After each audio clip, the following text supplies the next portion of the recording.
All right, welcome, guys. Today is Monday, May 8th. Hope everybody had a great week. I'm not sure why my screen's a little blurry, but hopefully that fixes itself up a little bit. I'm gonna adjust my camera just a little bit. Yeah. Oops, too much. Oops.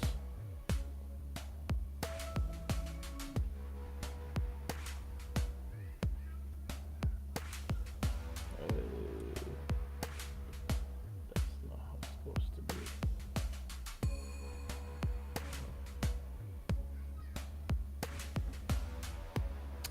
That is a lot better. All right, cool. All right, welcome, guys, to another Monday in Credit Able Cash show. Hopefully, you guys had a great week. What's up, Tim? How you doing, brother? And today's topic, we're gonna start right off with that, is about customer service. What's up, Jordan? How you doing, man? Shady J in the house. Welcome. So, this has been a topic that's been on my mind for a little bit, and I know everybody that's on Facebook, on any of the Facebook 10 groups, especially if you're in the Windows 10 stuff, this is consistent issue that comes up is type of customer service that customers ask for and you provide, and what is it worth redoing windows, satisfying customers, and all that.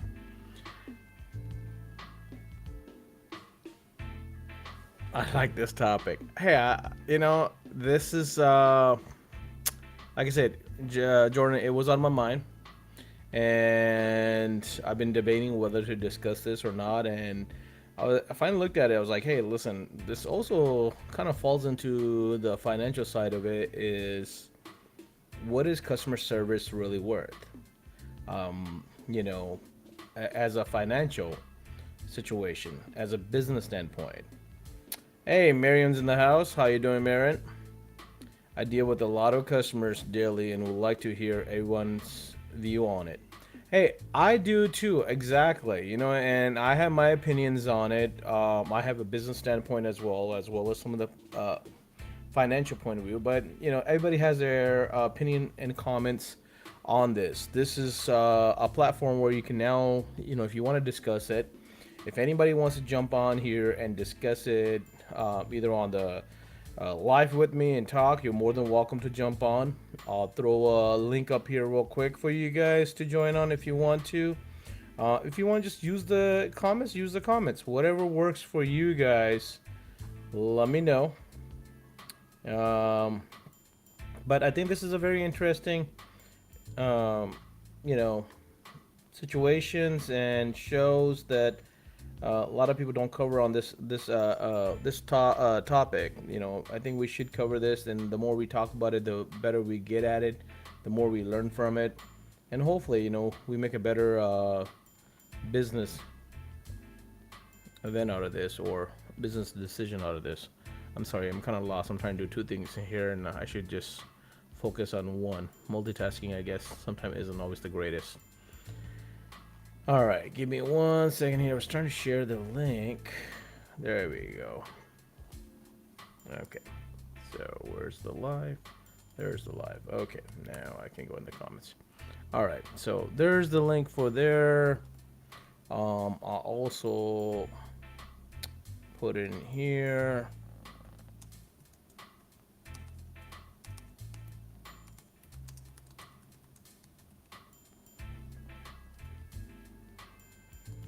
All right. So there's also the link if you want to come on board. Um, what's up, Miguel? Michael Lawrence in the house. How you doing, brother? Thank you again for donating that cake to Tender for a Cause. Michael won a 10 cake a few weeks back on WFR, and he's donating that over to Tender for a Cause. Man, I love when people do charity stuff. It's really um, cool stuff.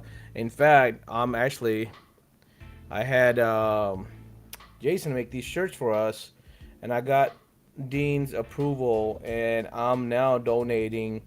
Even when I order shirts for my employees, myself, or anybody that gets the shirts from Jason's website, there's a donation that goes to Turner for Cause. So I just love helping out and seeing other people do the same thing. So thank you, Michael. It was nice talking to you today as well too. Marion, thank you for helping out that person, the family friend in Kelly. Hopefully, you guys can get some business done. Appreciate that.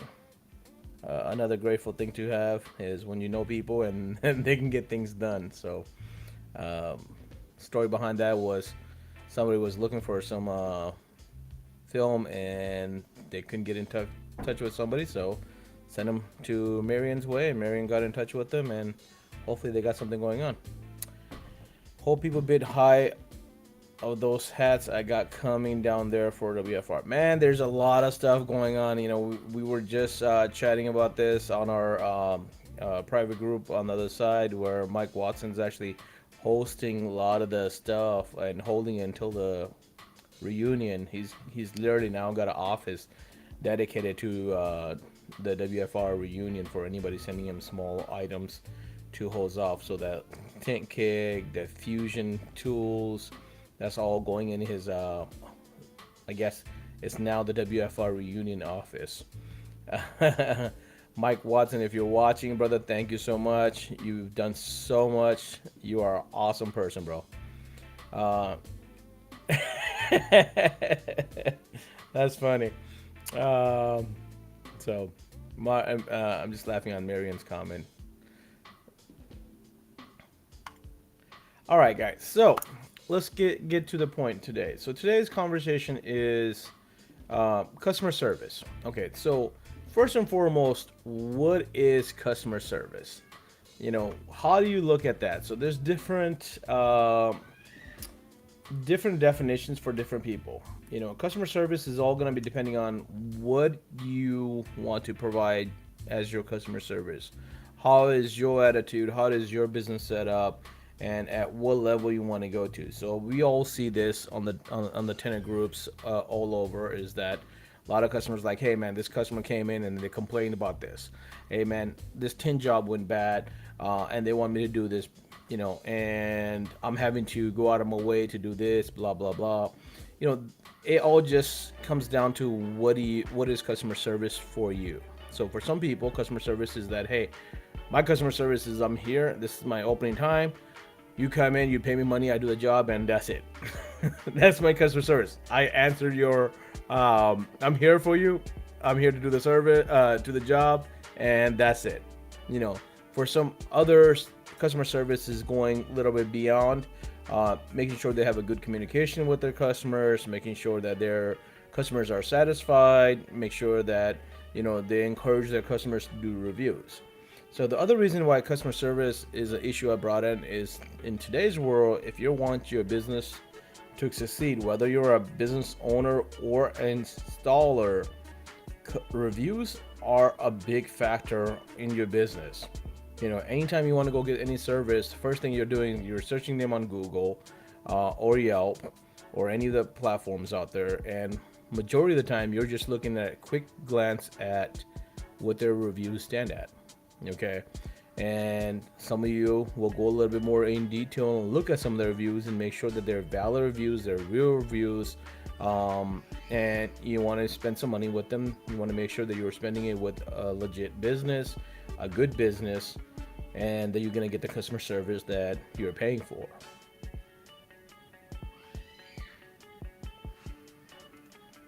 Corey's in the house. Welcome, Corey. Thank you for the box. I got the Jason's show. I won the rack that Corey has. I got it. It's sitting on my table. I gotta take a picture of it, and then I eventually gotta get it on the wall and do maybe a video on it. But Corey and Jason, 10 to do 3. from Tinner Tuesdays. Appreciate you guys. That is an awesome thing. Thank you. It's in the box, and I'm just looking at the material and how it goes up, and I'm already loving it. It's not even up yet, but can't wait to get that up. All right, so Corey says just make it easy to do business with you. Exactly, but the problem is, what is easy, and to what tolerance? Where's the benefit?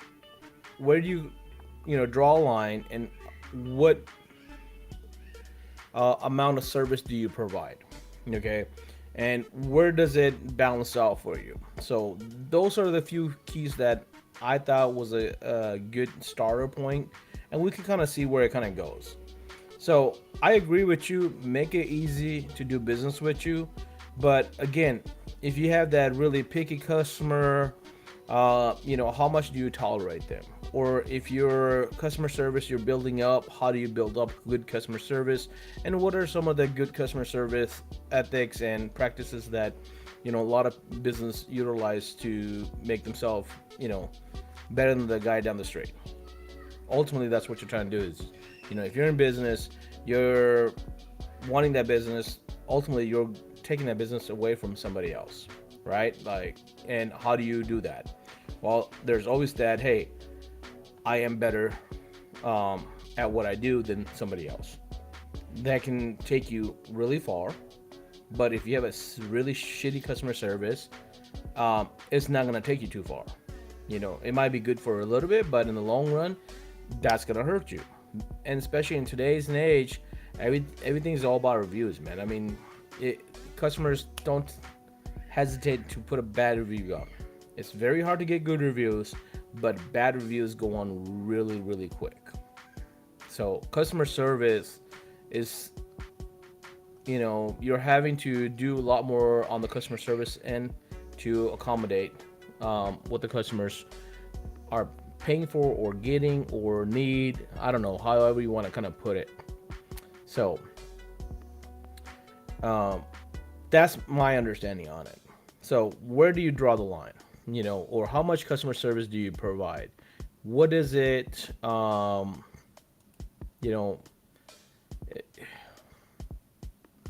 do you set up that? That could be another question. How do you set up your customer service standards? So I'm gonna.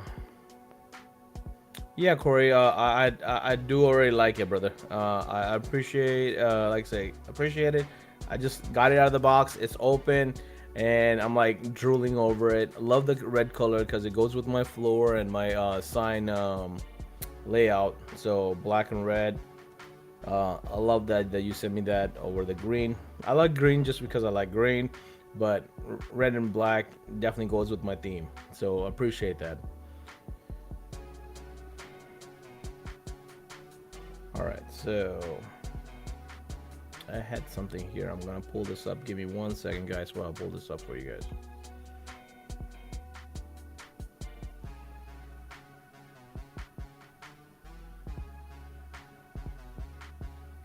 All right, so if you do a quick customer service Google, a service offering consistent of one or more service commitments that uniquely define the level of service in terms of availability. So if we're looking at what the definition of customer service is.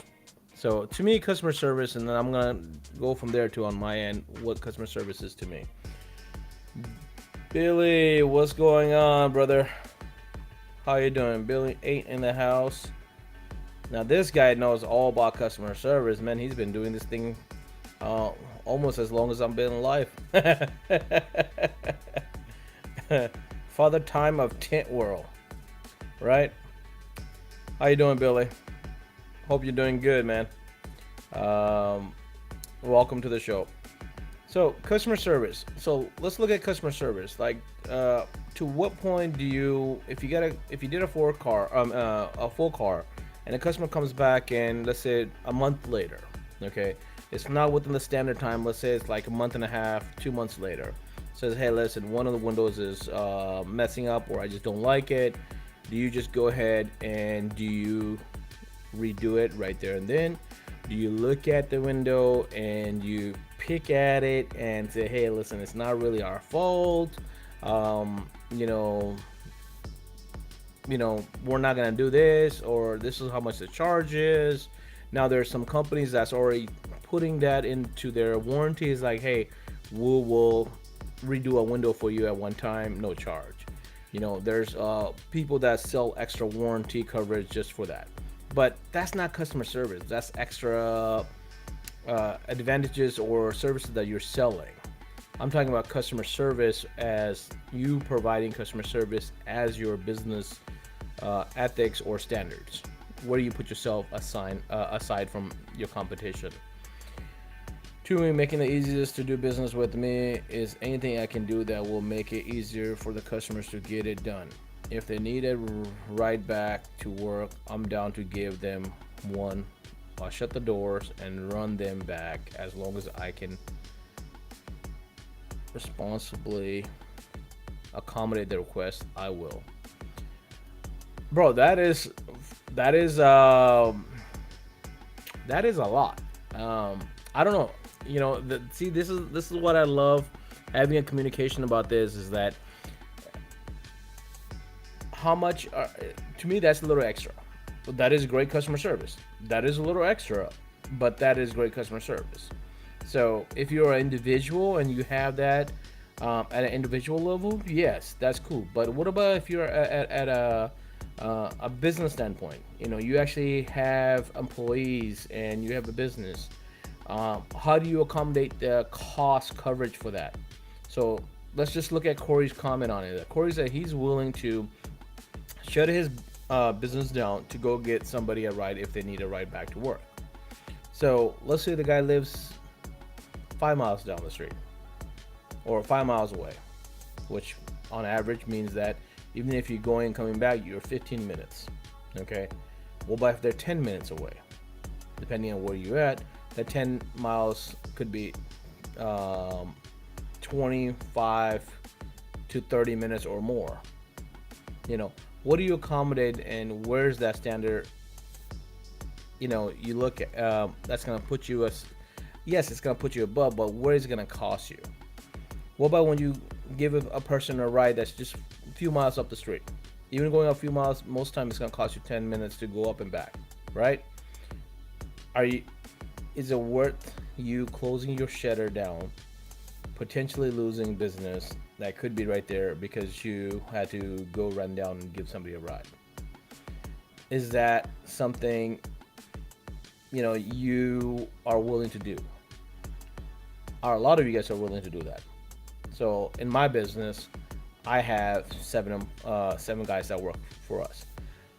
I can sometimes pull a person and have them go do something like that. But if you're an individual and you're actually closing your shop and doing that, what is that worth to you?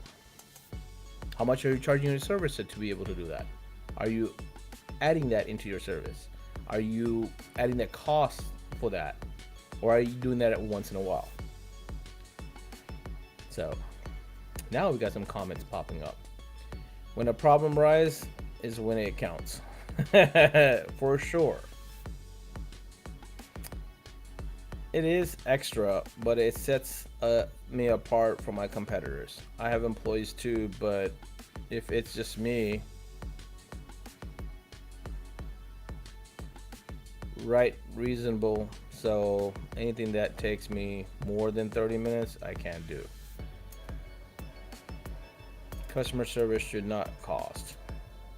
Exactly, but Billy, it shouldn't cost, but you have to factor in the cost of providing the customer service. So let's just take a look at what Corey is talking about right now. What's up, my brother Trip? How you doing, bro? Not much, man. We just kind of went over some of the definitions, started this I'll offer an Uber. So that's where I'm kind of at. I'll offer an Uber as well if you really need Uber on there. Strive for clients, not customers. Treat them like family. That is a great point of view right there. So I'm gonna come back on that, Michael. I love that response. In fact, its job is to make all parties happy. Okay. Makes sense.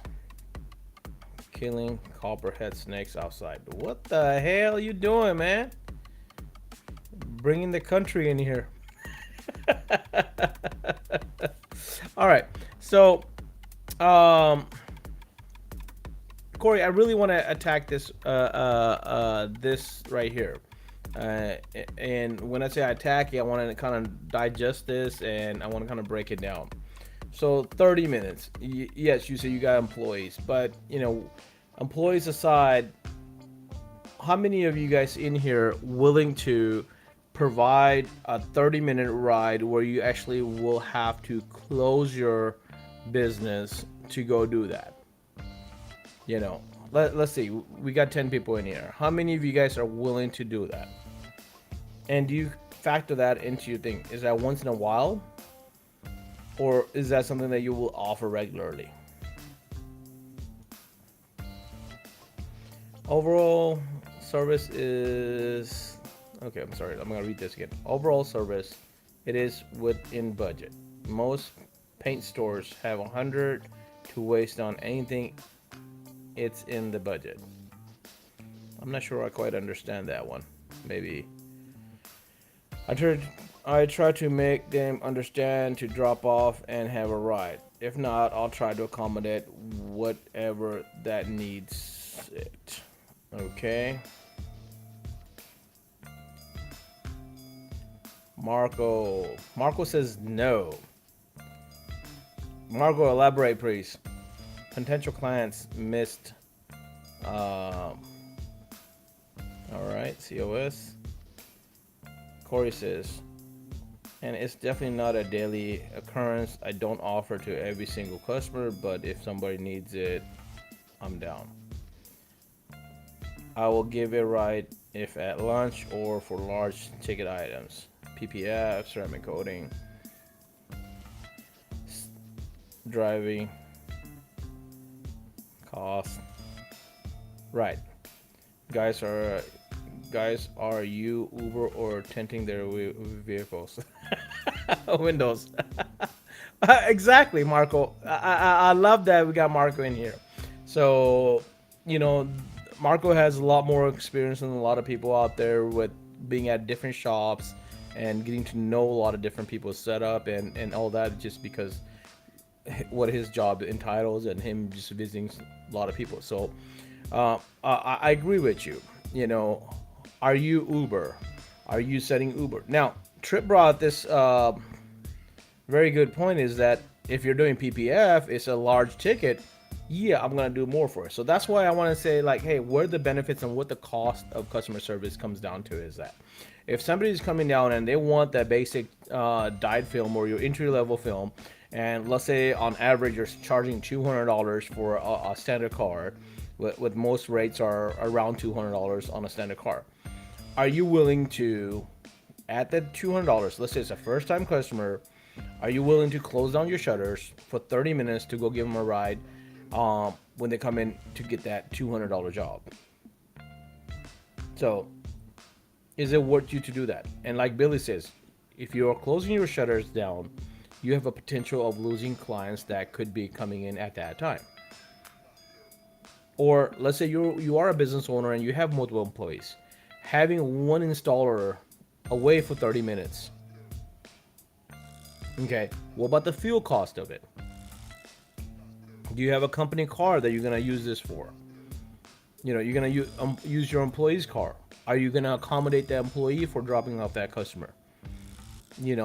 Employees will do a lot of stuff, but at the same time, if they're spending their gas and time, they want something back on that as well too, right?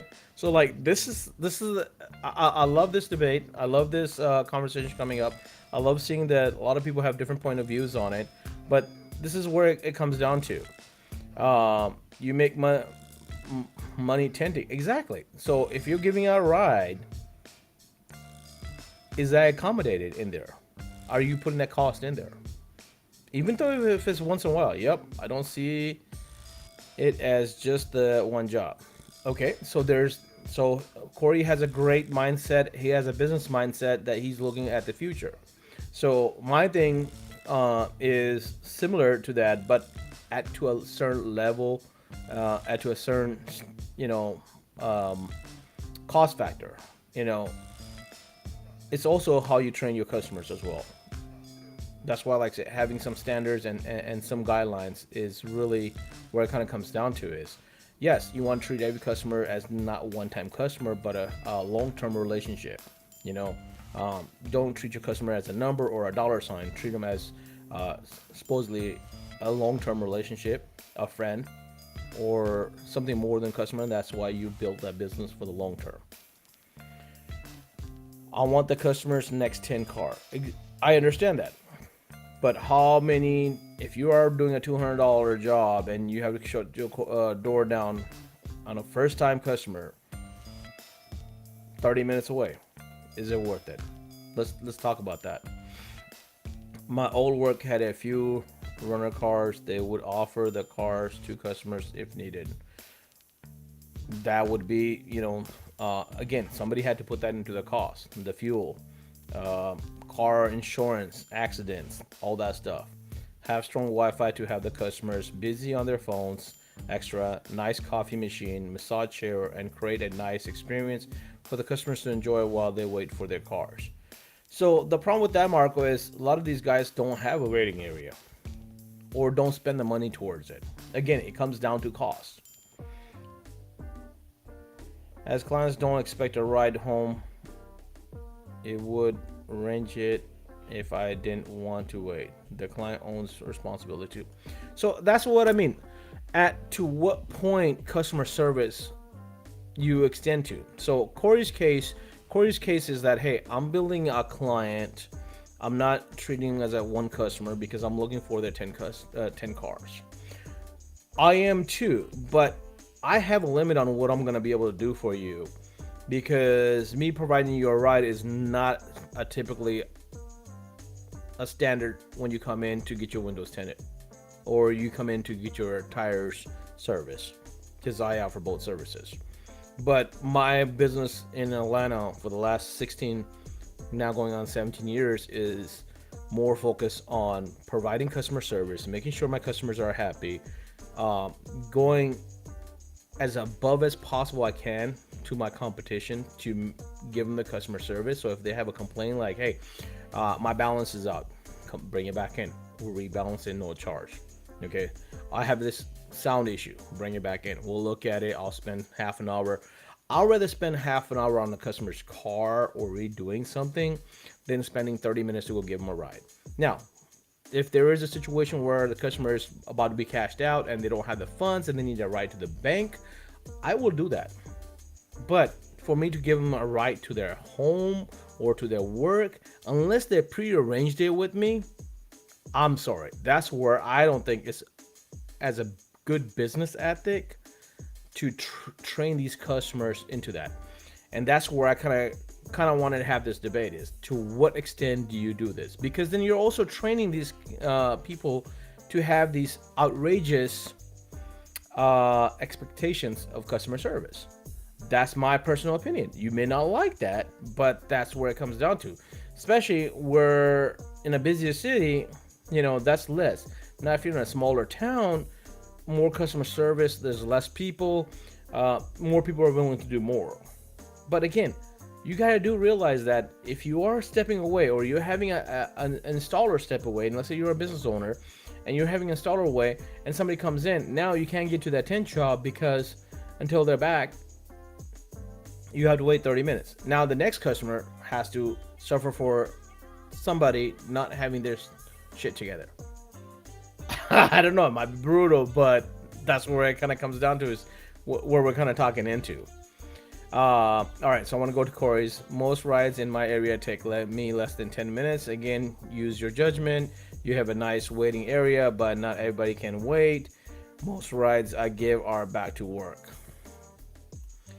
Billy say exactly. Corey's got nothing to do. The flat gas jobs we have, pull the loan, make it worth it. They will be like, do you do houses? And I'll get a tint whiz proposal right there and then, or right then and there. All right. With advertising, they say you need to spend money to make money, right? Well, spending money to pick up and delivery vehicle kills two birds with one stone. You need not only accomplish word of mouth advertising because the customer is definitely going.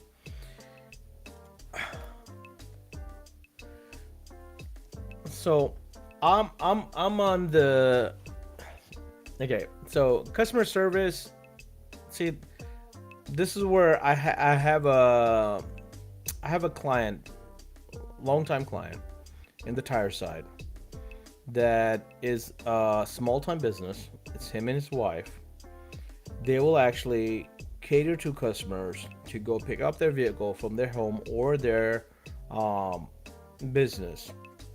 They will then do whatever service needs to be done, and then they will go back and um, deliver the vehicle to their home or their office. But they have a surcharge already built in for that because they know there's fuel, there's time, there's two cars, or there's Uber. Okay, so guys, on providing this service, just look at it Uber wise. What does it cost to, even if you are just doing a 10-minute turnaround time? Okay, let's say you're just going up 2 miles, 2 miles up and down, 10 minutes. What does Uber charge on that? Okay, that is a cost. So a lot of people, this is where customer service kind of gets out of hand a little bit. Is that, and then you're changing these expectations for these customers. Like, hey man, um, this little speck right here, like that's you got to redo the whole window. A standard spec that most people just look at Matt's group, window tint stuff. I mean, how many people leave that group because there's so many customers out there just complaining, and then a lot of time their complaints are not valid. I'm sorry to say, a lot of time their complaints are not valid. Sometimes they are, but a lot of time they're complaining on the littlest thing or something that's ridiculous. Okay, or they're only telling half the story. But at the same time, I also see a lot of tenders jump in and be like, hey, that's bullshit, I'm not redoing this, it's not my fault, blah blah blah blah blah. So like, that's where I'm saying customer service needs to come into a certain degree and certain understanding. But at the end of the day, it is a cost factor, whether you look at it or not, whether you understand it or not. It is a cost factor. Now, how do you put that into your cost? So Corey's saying, I'm willing to do it for 10 minutes, no problem. Michael's saying it's advertisement. Yes, you do spend money in advertisement, but when you're having somebody that should be at work knocking out cars, well, you should be at work and you should have a business open, closing that business down and not being open, then you're also making that affect your business, how your business looks to potential future customers. If you're closed when you're supposed to be open, what does that say to your customers? Hey man, this guy says he's open from 9 to 6, but here is 3 o'clock and he's not here. Here is 11 o'clock and he's not here. Same thing with the customers, with shops that has a time, but then they walk in whenever they want to. Okay, if I'm late by 2 minutes, 1 minute, like, I'm pissed at myself. When I hire my guys, like, if my office hours are 9 o'clock, I want my guys there at 8:45, 8:50.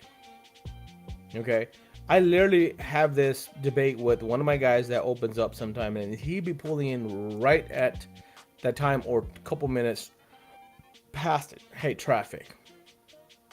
So I can understand once in a while, but a regular standard, if you know you got to go to the bathroom as soon as you get to the shop, put that into your time, man. Like, I literally have this nerve that gets struck every time I hire somebody and the guys come in, and the first thing that they got to do is they got to take a 15-minute dump, and then they got to get in, but they want to be expected to be clocked in at 9 o'clock, but they're not ready to work until 9:15.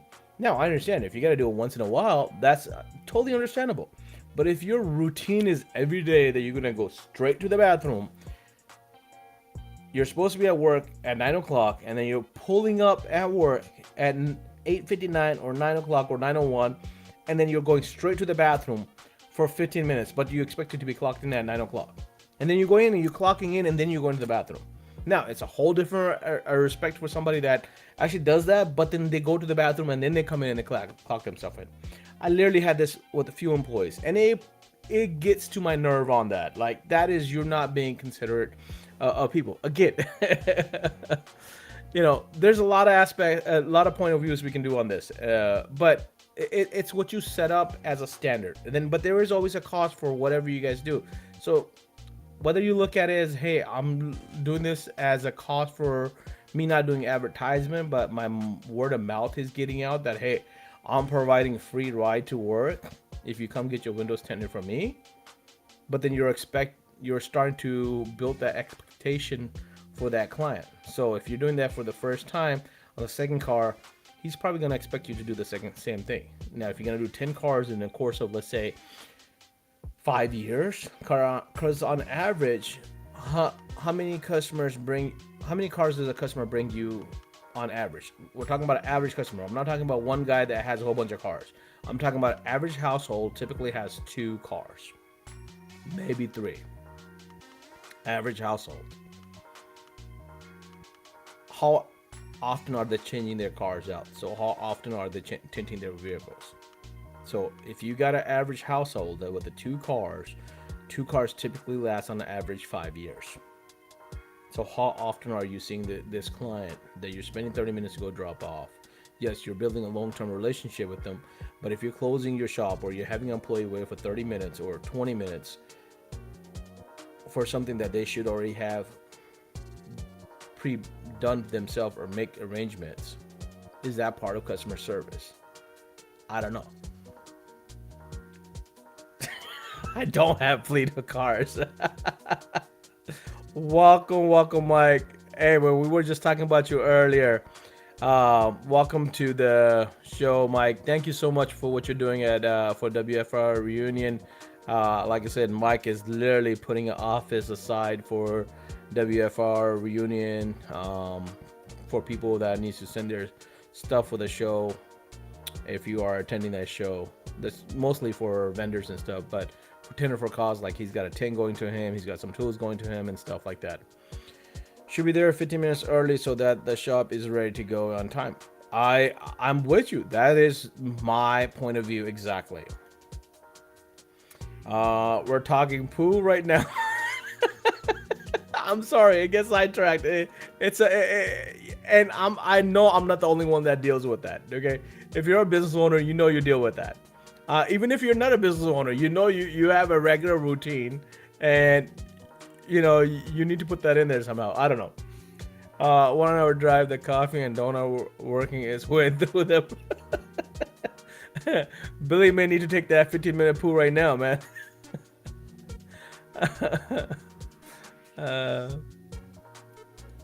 All right, so we got some comments we want to catch up. We're planning to call Michael Lawrence. Mike Watson. Billy says call Michael Lawrence. All right, my pleasure, fam. Thank you, Mike. You do a lot, bro. You just want to put it out there. Planning to Michael Lawrence. Mike's in here. Planning to Michael Lawrence, and you was 10 minutes late today, Michael. I am, sir. All right, so Billy, we talked earlier today and we got it figured out. Okay, all right. So I guess that's when Mike called me as well too. I think we're talking about the same thing. All right, so let's go to benefits. Okay, so like Michael and like Corey said, is the benefits is when you're providing extra services, you are building a client for long term, and you're getting consistent customers. But then you're also looking at, I know Michael and Corey hasn't said this, but I'll go ahead and say this already. Now, we talked about average house having 2 cars. On average, they're making those last 5 years, but they have family and friend. So you can get 10 cars out of a customer on averagely a year to 2 years, depending on where you're at and what the volume looks like. So there's also that debate like, hey, I did this for this customer, but he's going to give me family and friend. So if they're doing family and friend, now that 10 cars reality is more likely that you can get 10 cars out of a customer in maybe, 12 to 24 months. But again, if you're expecting them, or if you're setting up for them to get a free ride out of you, and you do that on their first or second time, now they're gonna have you're building a habit. You're building that, which I really hate for the new generation is you're building that. What is it called again? Participate participation trophy.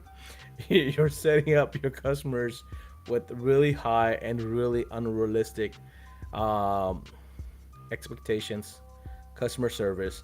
That in the long run, as you get busier, as you get bigger, you're not gonna be able to accommodate, and then you're gonna have an issue with the same customer. Like, hey, but you did this for me last time I did my car. So that's where customer service, like I said, at to what extent, and then to what benefits and at what cost. So, um, Mike Watson just put it very simple: drop off at 9 and pick up at 5. Um, Trip finally received his tank. Yay! Bro, I love you, man. I'm so sorry it took so long. Uh, I hope it pulls a good ticket, you too. Okay, so I guess they're talking about some work. All right. It was about the tank. Michael gave up for. Okay, yeah. So I thought that's what it was.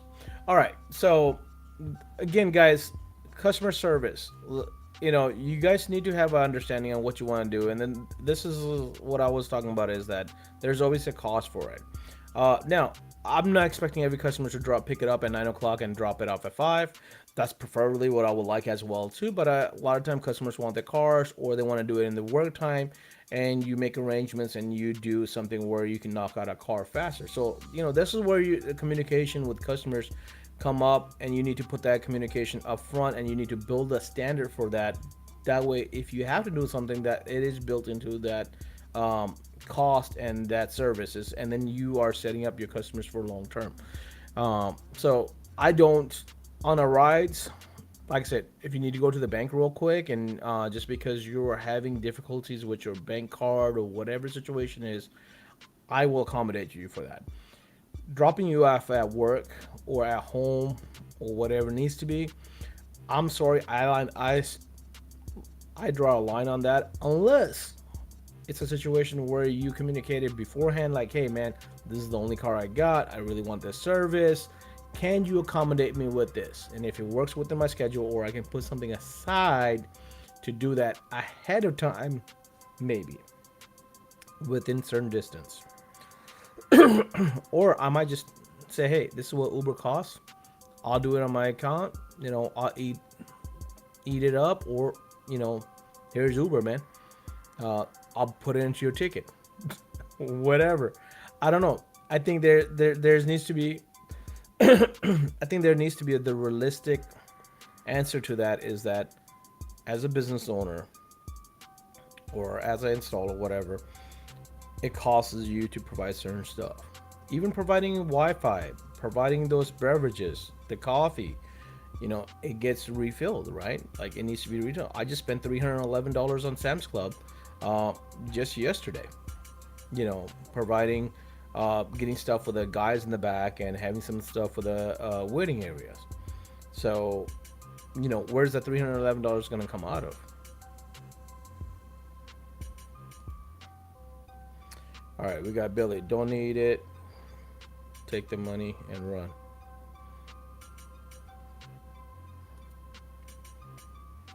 That never works. Drop and pick up at 5. They call at 11:30. Is it ready yet? Exactly. So, but I mean, give them a realistic time. Be very, you know, upfront with your customers.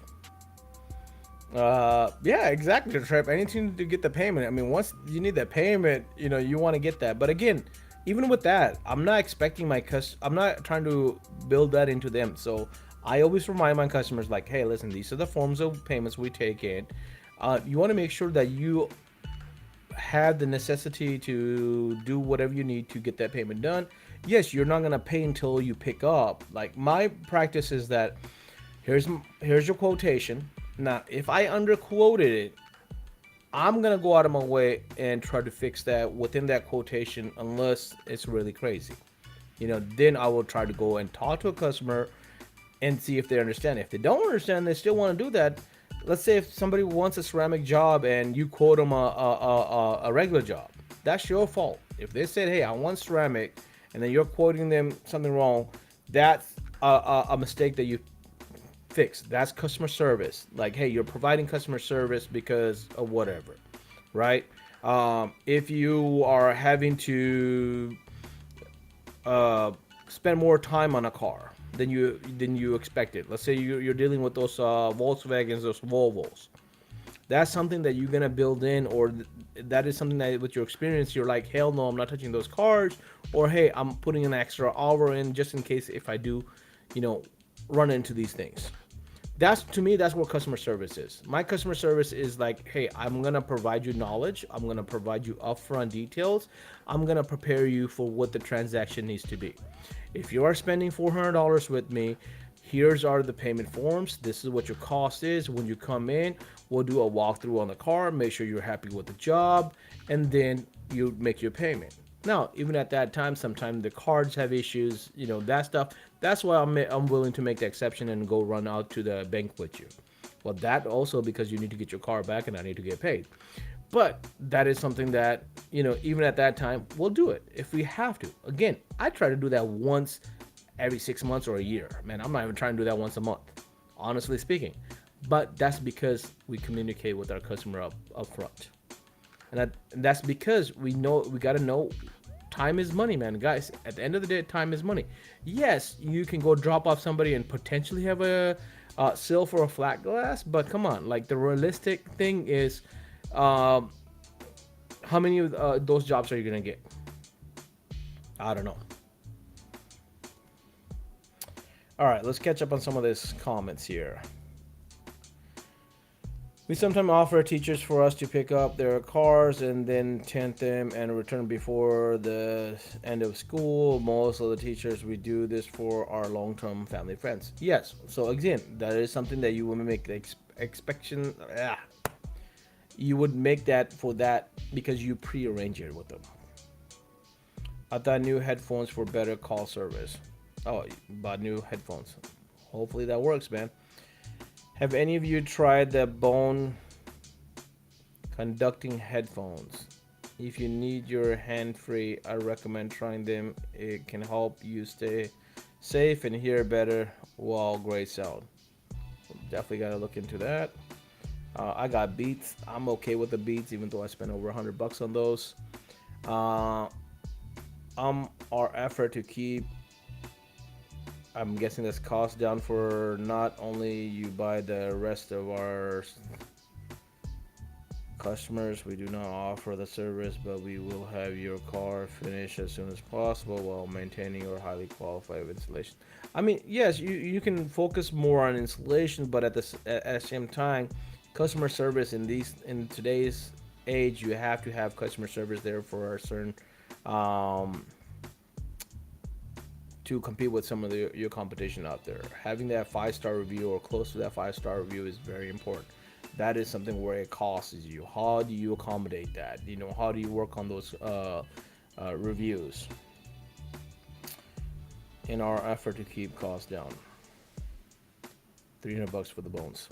So yeah, I mean, and that's where, Eric, it comes down to. It comes down to it costs you. If you go give them a ride, if you are spending 30 minutes with them for a consultation, if you're doing anything above and beyond, it costs you money. I just want people to realize that what that money is, what that time is, and hopefully you're building that into your business and you understand that. Like one of my brother, he works with my brother works with me, so like we do multi-piece wheels sometime. Okay, now we don't do them no more. Because why we don't do multi-piece wheels anymore? We used to, because multi-piece wheels tendency have a headache that comes with it because they usually leak or they have the installation takes a lot longer. Now, if I do a job for $100 and it takes me on average 30 to 45 minutes to do that job, or let's say an hour to do that job, $100 takes me an hour to do it. On average, that's fine. Now, once in a while, a job may take me 15, 20, maybe 30 minutes extra. That's fine. But if you have majority of jobs that you're charging $100 for, but you're spending double or more that time, there comes to a point where you're like, hey, listen, this is not cost effective. Okay, I've got an overhead, I've got employees, I've got to pay myself. And as employees, that I mean, as a business owner, a lot of people don't realize this, that you forget to pay yourself. And that's what a lot of businesses feel, is because you're providing this customer service and this expectation for the customers that is unrealistic. And just because you're trying to get that customer and build a relationship, you're also um, building a bad habit. That's where it comes down to. Again, what Mike talked about with teachers, you're providing some stuff, or especially where it comes down to teacher, firefighters, any service people. If you're a service person, I'm gonna give you extra 10% off just because you're service personnel. If you're in the military, whatever. If you're in the fire, whatever. I watch out for my officers. I watch out for anybody that's doing any of these services, because you want to provide some extra service. That's where my customer service comes in. Now, if you're a return customer, repeat customer, there may be some extra stuff that I may get you a little bit better deal on, because now you're consistently coming back in and you're providing me this extra business. That is something that I will put into the customer service. Me having a good Wi-Fi, like Marco talked about, having a clean waiting area, having a comfortable waiting area, having something decent to watch on the TV. Okay, um, those are some of the stuff. Having the AC blasting, so that way you're not feeling hot while you wait for your car. You're not feeling uncomfortable. Having an outside waiting area for people that want to wait outside. I have benches outside. I'm dealing with this whole headache with dealing with homeless people at nighttime and having to put up a fence that's going to cost me thousands of dollars, because they're, you know, abusing those benches and damaging my property. But that's cost of doing business, and I have to build that into a long term to make sure that I'm not just removing those benches just because I'm dealing with that. So that's another reason why I kind of brought this topic up. I literally have a fence guy putting up a fence right now, and yesterday this homeless lady, that's one of the ladies that's on our camera all the time providing issues, and she's like, hey, I don't know why you guys spending all this money on this fence. We're still gonna get in, and we're gonna do this. And they're like, why? Just for the hell of it. So what do you deal with that? Just because of that one person, I'm not gonna jeopardize removing the outside benches and sitting areas for my customers that like sitting outside. Especially with COVID, a lot of people still are very cautious on that COVID side, and they want to make sure that they're not sitting too close to other people, and they want to have the outside fresh air or whatever the situation is. Some people just like having that. We have churches right across the street. A lot of people bring that food in. I'm not stopping my people from eating, customers from eating. Yes, I have to clean up all the time, do all that. That's cost of doing business. That's the customer service that I will provide. That, hey, I'll take care of you on that. You use the vending machine, ate up your dollar. Here's another dollar. Don't even ask. Here's another dollar. Just get yourself that. Having different options on coffee and that stuff. I don't know.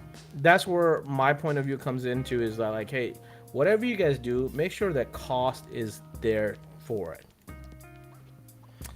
All right, Eric, my thoughts was to lay out our business practices, expectations up front. Uh, I agree with you, Eric. I think that's the same thing where my thoughts are.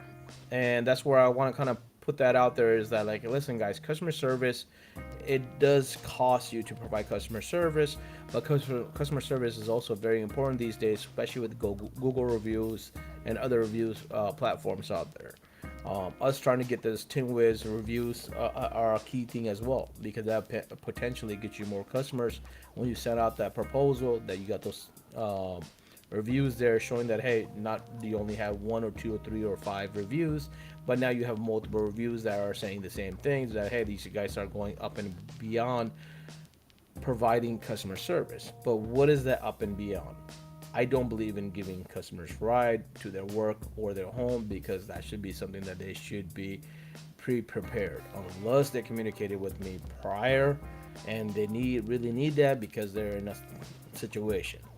Again, we will look at the job and we will look at the cost of it, or we'll work you into something that works for both of us. Yes, client is not one time. You want to build a client for a lifetime, and we don't do a lot of advertisement, especially on our tires and wheel side.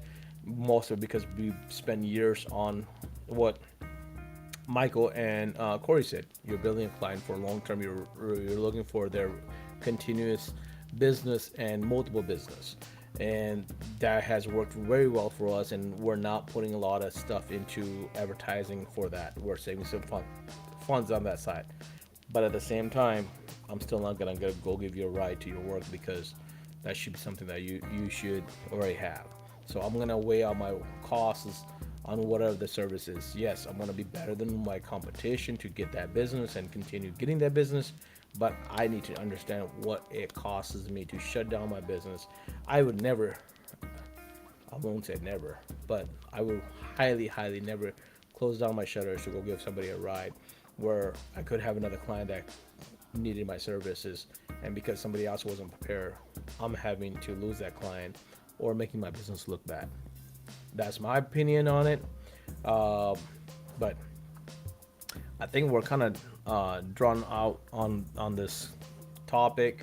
Everybody has their own opinion on what it is, but at the end of the day, guys, um, my point is to have a practice, understand what your practice is, put that up front if you can with your customer.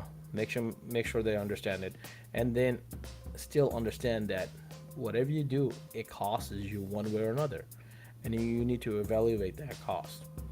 Hopefully, today was not boring. It didn't sound like it was boring in the comments, but hopefully this was beneficial, and maybe we can pick up on this conversation at another time. Other than that, guys, we're at that 1 hour mark. I like to keep it within that hour. You guys have a great night. See you guys on the next one. Thank you for everybody that came on, and we'll see you guys on the next one.